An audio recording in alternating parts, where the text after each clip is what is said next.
Hello， 大家好，欢迎回到古言茶话。那今天我们要聊的呢，是一家被熊猫盯上的能源科技公司 EOS Energy， 股票代码呢是 EOSE， 就是那份前2天轰轰烈烈的做空报告。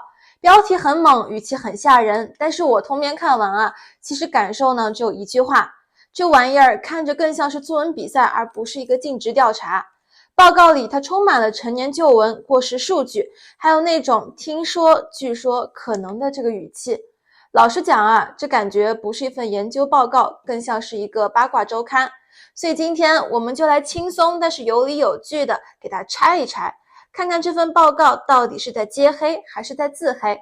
我顺带提一嘴啊，之前呢我这里做过一期关于 EOS 的视频，讲了它的核心技术、商业模式，还有为什么觉得它可能是 AI 电网时代的隐藏宝石。那想要更加了解这家公司的朋友呢，可以去看一下那一期。而且各位请记住啊，作为理性的投资者，我们不赌财报。EOS 会在11月5号发布季度财报，那到时候真相自然会浮出水面。我们现在只看逻辑，不跟着节奏起舞。听懂大声。Fuji Panda 的报告啊，说白了就是一锅冷饭。他们把2021年的 FOIA 文件翻了出来，找了一些旧新闻，再加上了几段这个匿名的前高管爆料，就像在做一场混剪视频。但是呢，这回他混的是谣言。但是问题来了，如果这些前高管真的是内部人士，还泄露了没有公开的信息，那么他们就已经涉嫌了证券欺诈。但是如果他们不是，而整个报告就建立在我朋友的朋友说的基础上面。但是更关键的是，这些所谓的爆料其实早就已经被查过了。这个 DOE 花了18个月做调查，独立审计、工程测试、财务建模样样齐全，最后啊批准了贷款。Cyberus 基本集团也做了法务级的审查，确定后呢才投钱。那你说一个做空机构在网上拼 PDF 和 DOE 加 Cyberus 这种机构比，那谁更加懂得这个尽职调查呢？那报告里面最具戏剧性的部分其实就是所谓的3套财务报表，他们一副抓到了你作假的这个姿态，但是实际上这正是 DOE 的规定动作。DOE 要求每个申请贷款的公司都提交3种模型：基准、上行和下行。然后 DOE 用自己的假设跑敏感性分析，看企业是不是在不同的宏观环境下都可以存活下去。所以不是造假，是流程。这就有点像你做一个房贷申请，银行问你要是失业怎么办，如果涨薪怎么办，你不可能只给一份最理想的情况，对吧？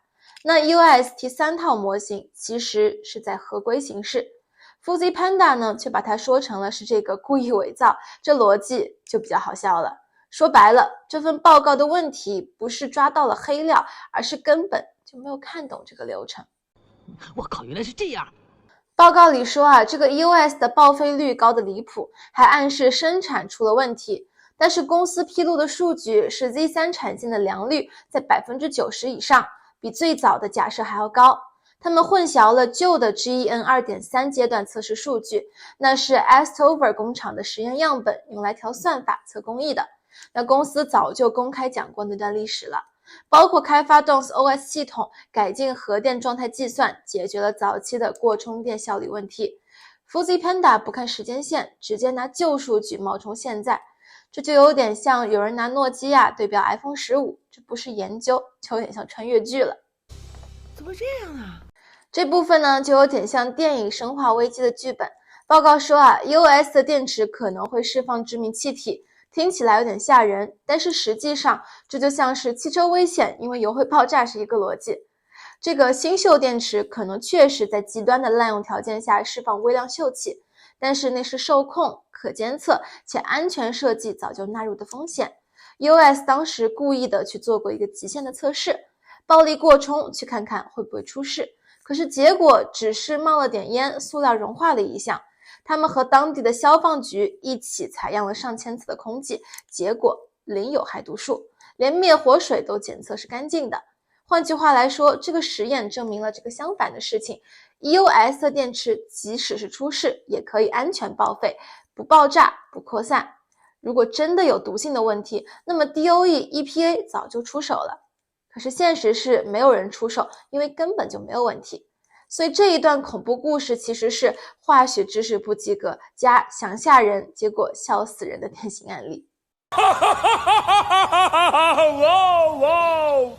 报告还在说 EOS 的订单积压毫无价值，但是 EOS 现在已经在给 City Utilities、Dominion Energy 还有 CEC 和 DOD 项目供货，这些全部都是政府监督、有资金支持、有付款进度的项目，不是 PowerPoint 上面的概念订单了。做空方引用的是2022年那些早就没有了名气的开发商名单，然后还在假装那就是现状。这操作放在这个综艺节目里面叫做剪辑误导。我们再来聊聊成本问题。他们说原材料成本比售价还高，这明显是把早期样机阶段的数据拿来吓人。EOS 现在已经重购了材料订单，弃用了钛金流体，签了批量供货的合同。这就像是你拿手工打样的 iPhone 原机成本去量产毛利，就显得非常的荒唐了。你搞什么？快说到底是搞什么？你搞什么东西啊？所以我们来总结一句话Fuji Panda 这份报告呢，说白了就是旧数据加上断章取义，加上情绪营销。那 DOE 加 Cerberus 都在2023年之后做过审查，他们依然愿意投钱去放贷款，这本身就是最强的背书。所以对于我来说呢，这波下跌可能反而是一个机会。当然了，我不是说这个 EOS 没有风险它的确是一家高波动、高研发投入的公司。